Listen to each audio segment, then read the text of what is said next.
The similar assets report will show you assets that are the same or different by metadata type in the snapshot. So for example, we're looking at custom applications. All the custom apps are down the row and down the column, and it compares them to each other. So down the diagonal, they're all identical, of course, but scrolling in, we can see which custom applications are the same and which are very different. This is really useful for cleaning up things like custom objects and things like that.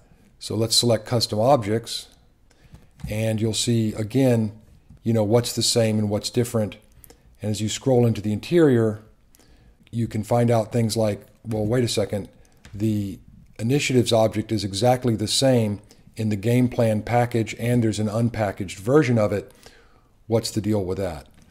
And so you can scroll down and drill into the exact differences that you find, and go through them all and see, why is this the same, why is this different, and kind of do an analysis for org cleanup. This is very useful for objects, for profiles, for page layouts, and for reports and things like that, where you might end up with duplicates or near duplicates in your org.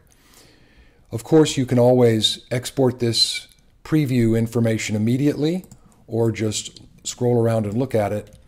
If you click these checkboxes here, then of course the report shows up in the display report, which will stack up all of these reports for you.